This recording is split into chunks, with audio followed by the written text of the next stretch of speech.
The Cleveland Syndicate, a powerful and shadowy organization that once controlled gambling, labor unions, and bootlegging across Ohio and beyond.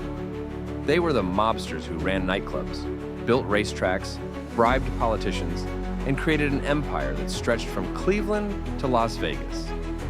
And yet, unlike the New York Five families or the Chicago outfit, their story has almost disappeared from history. How could one of America's most influential crime syndicates simply vanish into obscurity? Welcome to our latest deep dive into the hidden world of organized crime. Today we explore the story of the Cleveland Syndicate, a mafia family that rose during Prohibition, became one of the most innovative and profitable mobs in America, but ultimately faded away, leaving behind only whispers of its former power. This is not just the story of a forgotten mafia family, it's the story of how organized crime adapted, how it went legitimate, and how one city's underworld empire simply disappeared without a trace. To understand the Cleveland Syndicate, you need to understand Cleveland itself in the early 20th century. This was a city of immigrants, Italians, Jews, Irish, Slovaks, and Poles. The factories of Cleveland hummed with steel, oil, and industry. It was a city of opportunity, but also one of corruption, political machines, and deep ethnic divisions. For many newcomers, the American dream seemed far away, and survival often depended on bending the rules. Out of this world of tenements and speakeasies, the foundations of the syndicate were laid. Cleveland may not have had the reputation of Chicago or New York, but it was strategically placed.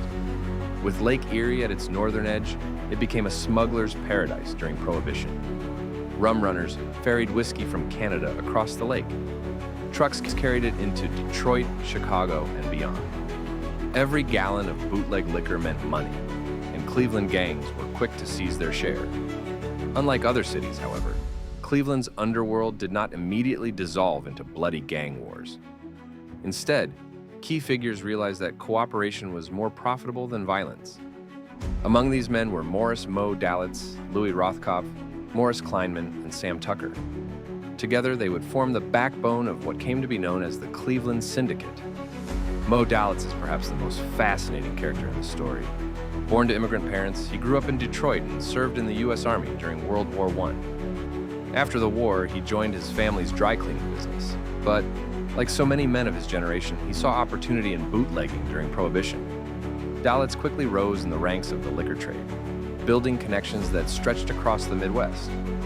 Unlike the flashy gangsters of Chicago, Dalitz was pragmatic, disciplined, and business-minded. When Dalitz teamed up with Rothkopf, Kleinman, and Tucker, the Cleveland Syndicate was born. These men were not interested in being street thugs. They were businessmen, albeit of an illegal variety. Their specialty was gambling. While other mobs fought over bootleg routes, the Cleveland Syndicate built a network of casinos, racetracks, and betting parlors. They used bribes to protect their operations and quietly expanded their empire. By the 1930s, the syndicate controlled much of Cleveland's illegal gambling. But they didn't stop there. They invested in nightclubs and entertainment venues. They financed real estate projects. They even reached into the labor unions, giving them influence over strikes and construction contracts. Unlike the Italian Mafia, which often ruled with bloodshed, the Cleveland Syndicate prided itself on brains over bullets.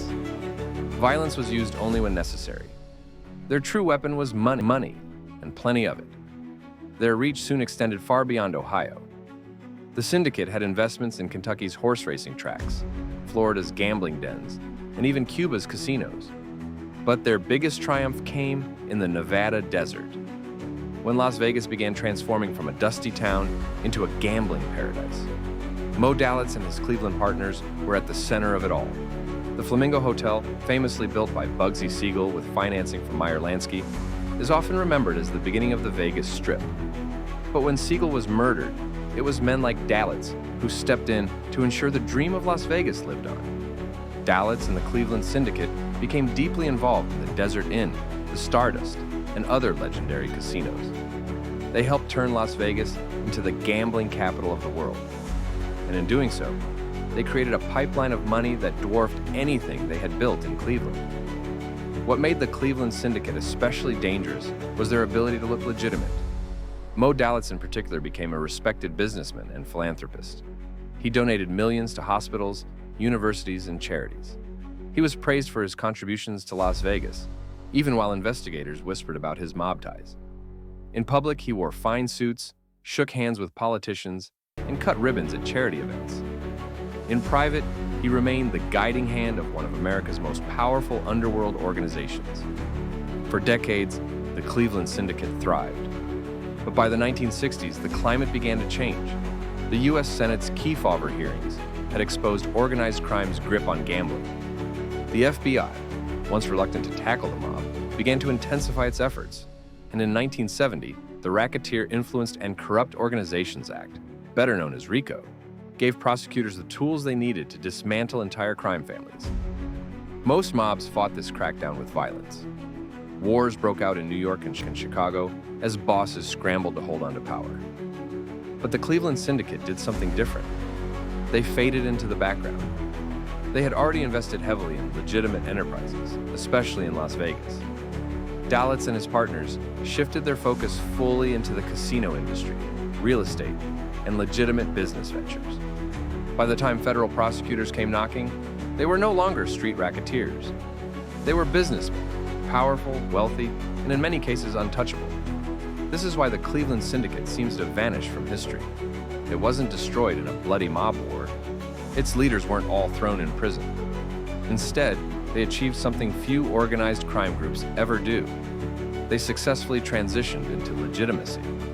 Moe Dalitz himself died in 1989, remembered in Las Vegas not as a gangster, but as a respected philanthropist and community leader. His name appeared on hospital wings, not FBI indictments. Yet beneath the surface, the story of the Cleveland Syndicate is one of quiet power. They proved that the true measure of a mob's success isn't how many rivals it kills, but how well it can blend into society. They didn't need to be feared like Al Capone or idolized like Lucky Luciano. They needed only to survive, and in that, they succeeded better than almost anyone. Today, few people remember the Cleveland Syndicate.